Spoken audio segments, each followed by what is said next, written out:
Two traits of resilience that I wish to focus on this morning are acceptance and flexibility.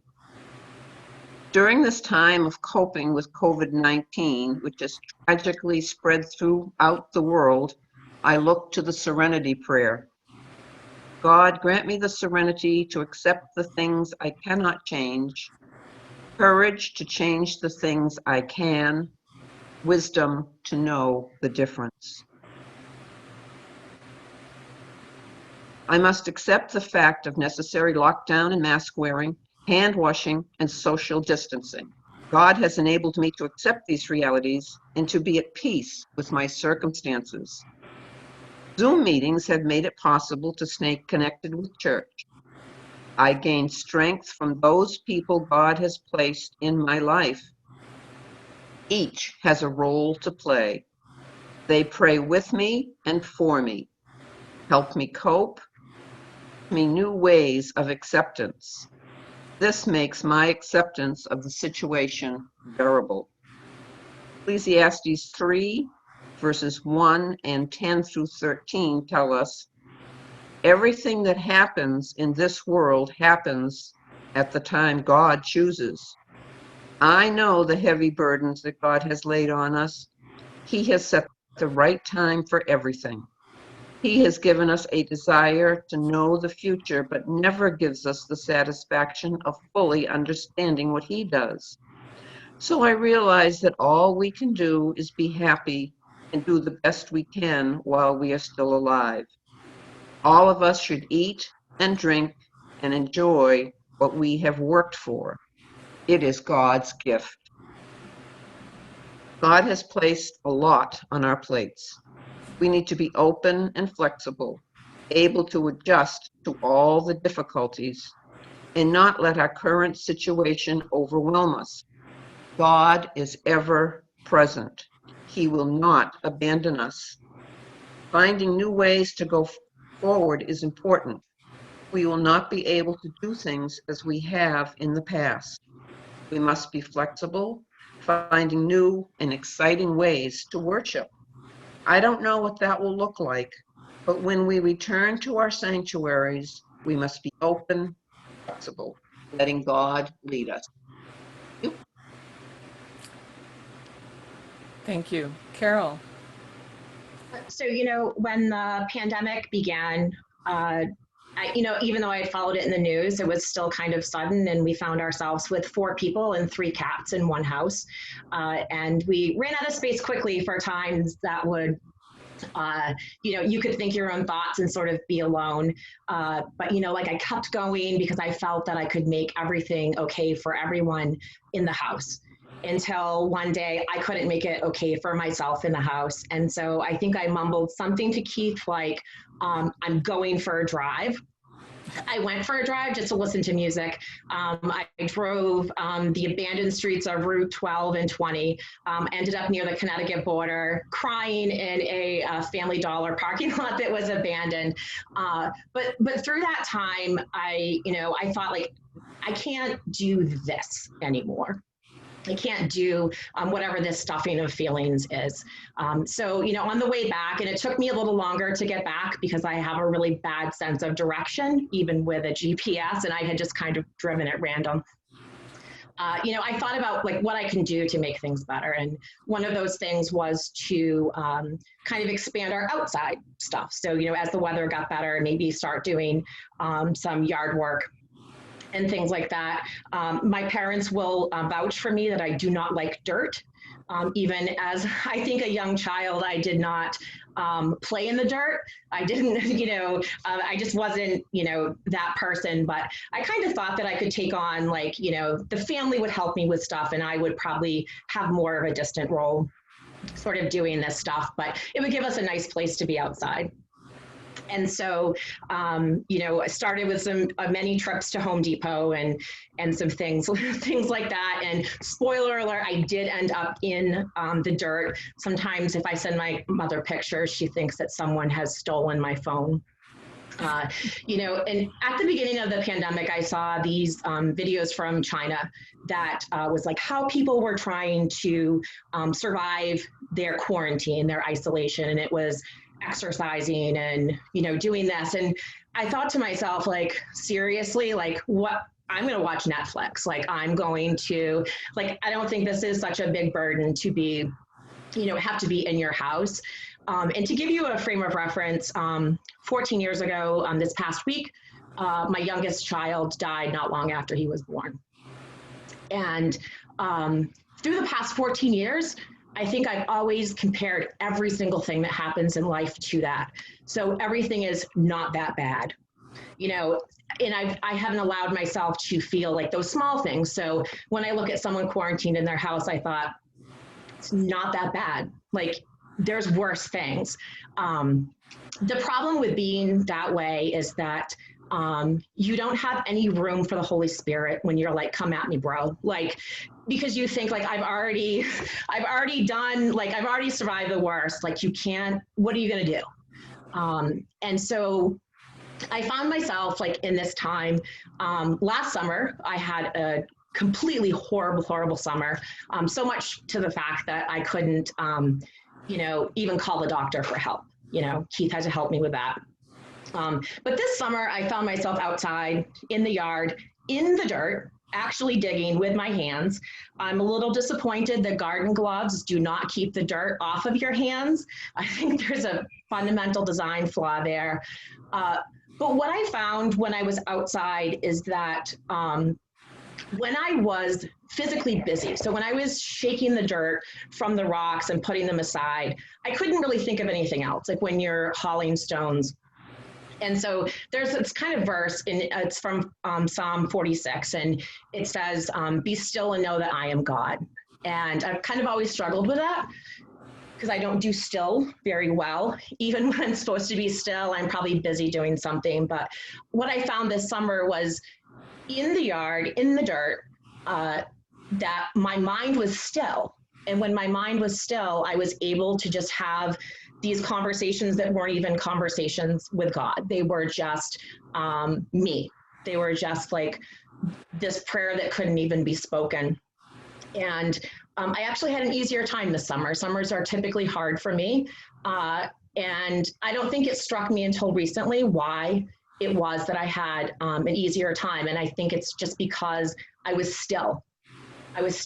And like, I recognize that that he's God, and I also recognize that I can take those little grievances, those little things, and bring those forward, and I don't have to compare it to one solid event in the past. That's my story. Thank you, Carol. Nancy Dodge. On March 13th, 2020, I met with the pastor, moderator, and treasurer in the church. As we painstakingly decided to close the church until further notice, we had no idea it would be for this long. I instantly went into mission mode, contacting all the users of our church and all the members, letting them know our decision. I posted notices on all our doors and updated our website. Now what? How would we worship? How do we keep in touch with parishioners? How can I do my job? I went home and I watched all the news broadcasts, hoping to learn all I could. I needed to know how to keep my family and church family safe. Pastor Dick jumped into mission mode too. He recorded a sermon and we sent it out to the congregation. How long will this go on? Nobody knew. I went into mission mode at home too. I began by completely cleaning one room at a time, one cupboard at a time. My trash collection and recycle bins were overflowing. Was this a sign that I needed to slow down? Now what? I couldn't go to work? I didn't eat a nap?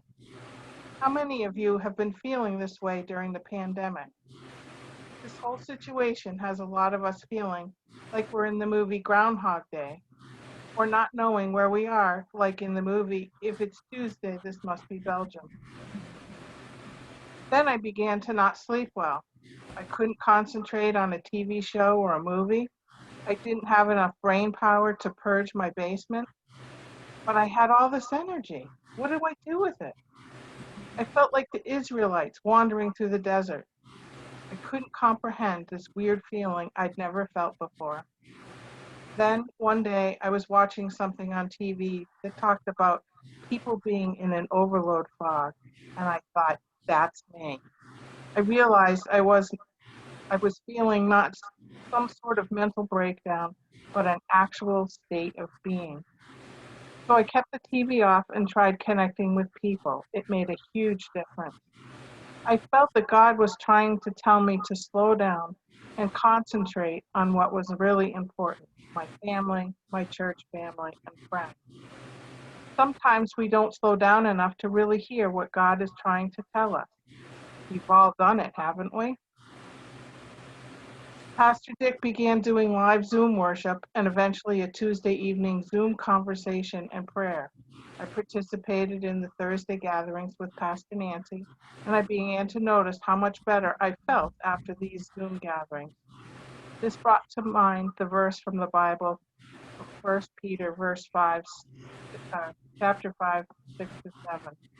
Humble yourselves, therefore, under the mighty hand of God, so that he may exalt you in due time. Cast all your anxiety on him because he cares for you. I thought sometimes we forget to put ourselves into God's hands. I've always felt that everything, good or bad, happens for a reason.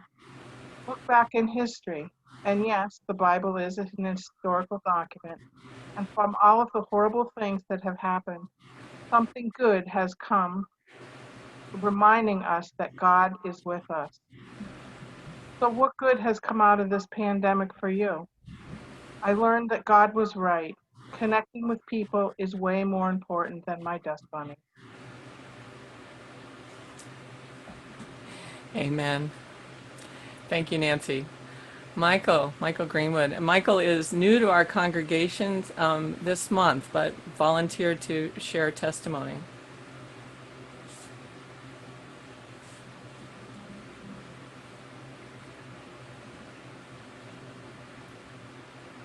Are you there, Michael? COVID virus taught me about patience in ways I could have never imagined. Oh, can you hear me? Yep. Hello? Can you hear me? Okay. Awesome. COVID virus taught me about patience in ways I never could have imagined.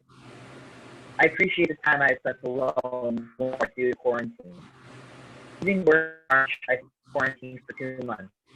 My partner Dylan's mother is elderly and suffered a brain aneurysm in February, which compromised her health. Dylan works as a bartender, bouncer, and sound guy at a dive bar in Jamaica Plain, Boston. The bar immediately closed to protect the public, and Dylan spent time with me while waiting to go back to work. We missed our friends we often saw at the bar. As there is a 3-person tribe, we took turns helping one another to move to our new home.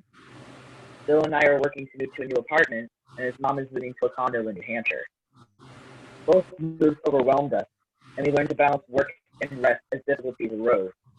Anxiously, we awaited news about the virus and the social conflicts resulting after the death of Black citizens due to police violence and protests.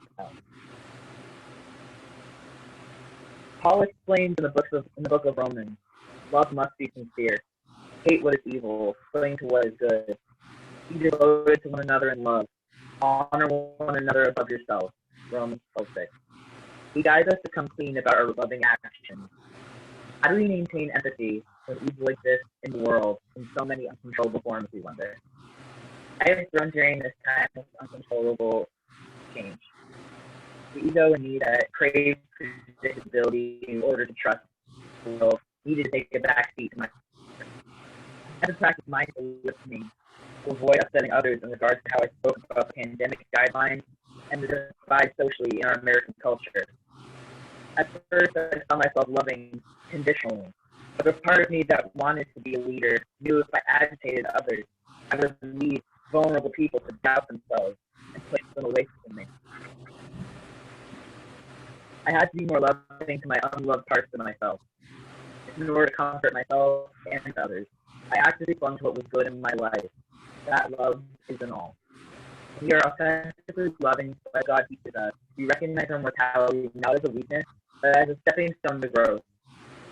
we have through times like these as a people, because there's so much grief, um, and we risk further grief and torment.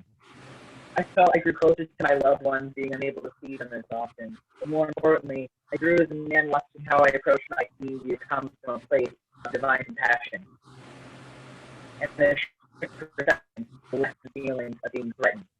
I am grateful that I'm healthier than I used to be inside and out. Thank you, Michael. People have asked if you might send me your testimony because your sound was kind of breaking up. So we'll ask you to do that so we can share it with people otherwise. Val Nolan, you're up next.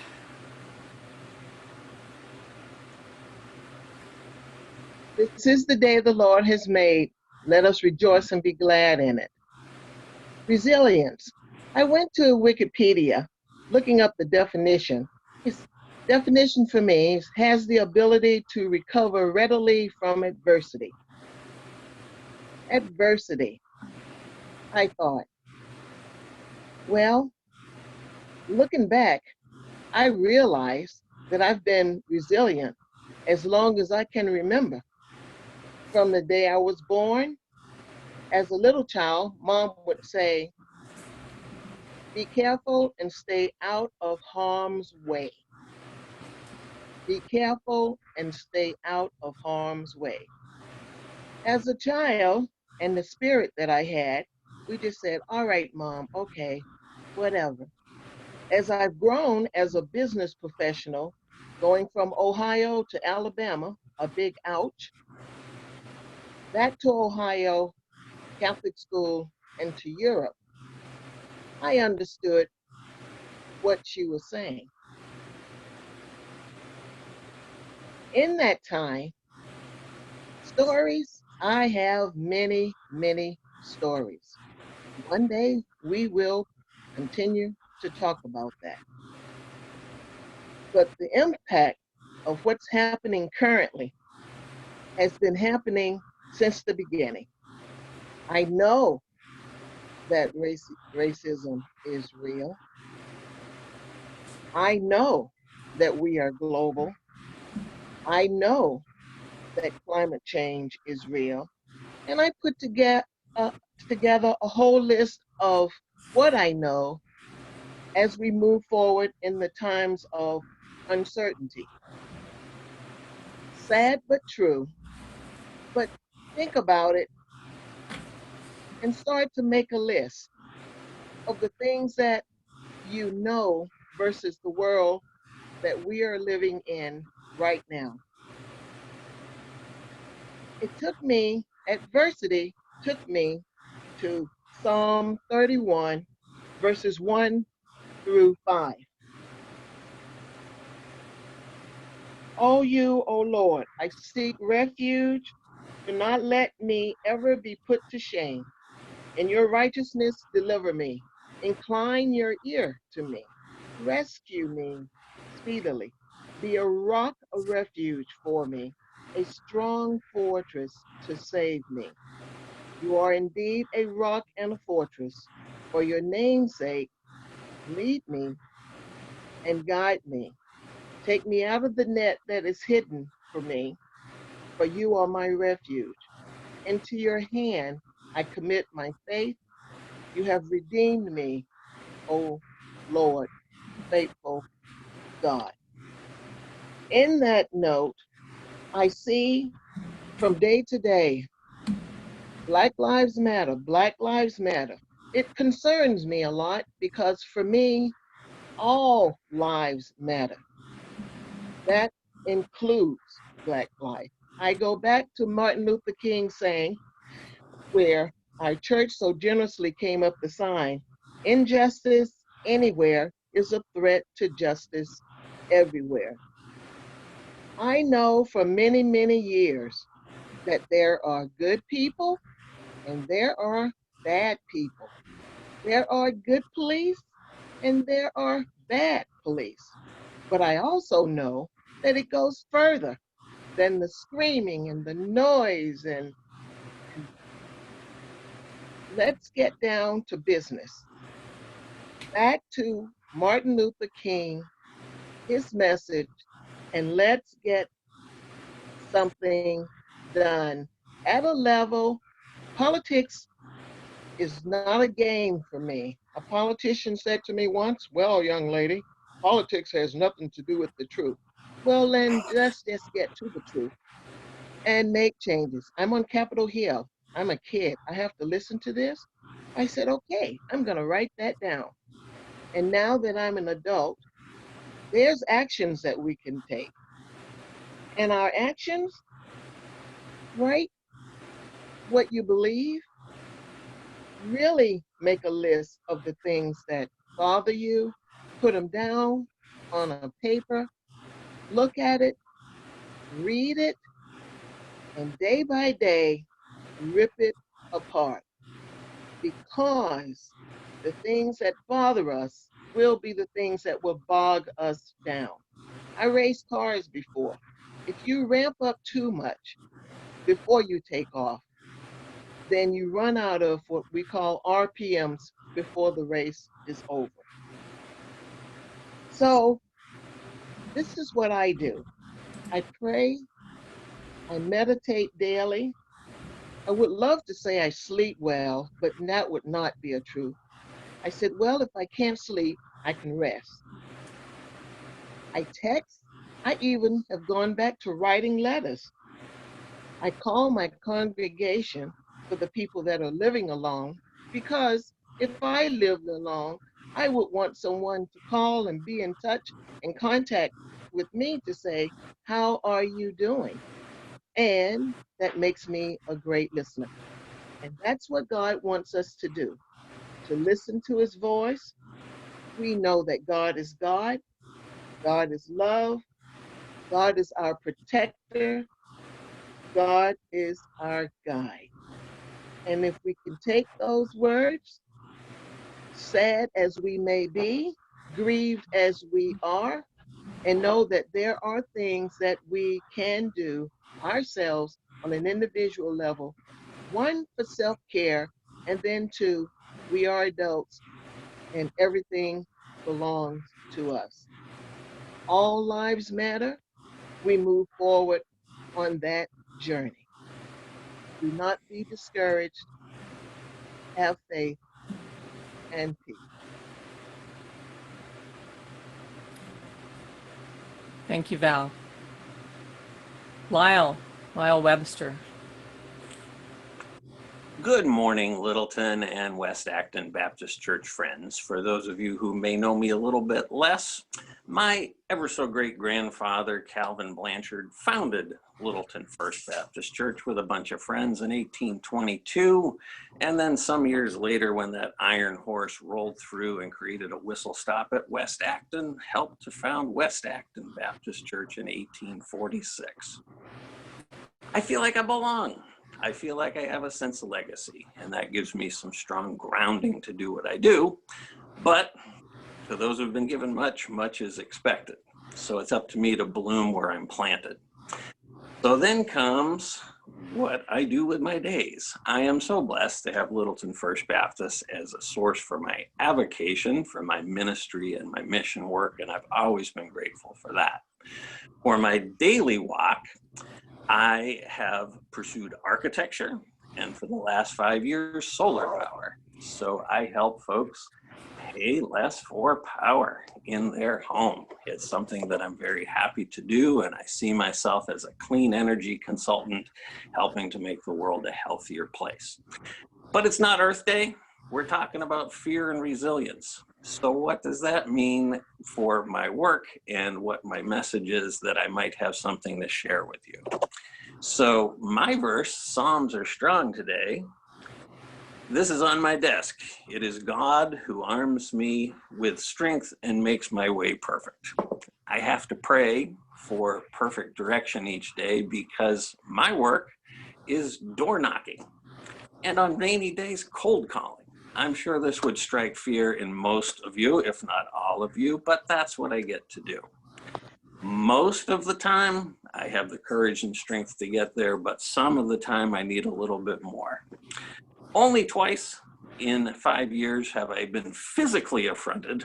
One irascible old fella that just had to get me off his doorstep. And then one little Napoleon of a dad who felt like I was a danger to his wife and his child. So he took my solicitor's permit and threw it to the ground and threatened me with physical harm. Wasn't too concerned, but I wasn't getting far with my message of clean energy. So my message to you is faith, not fear.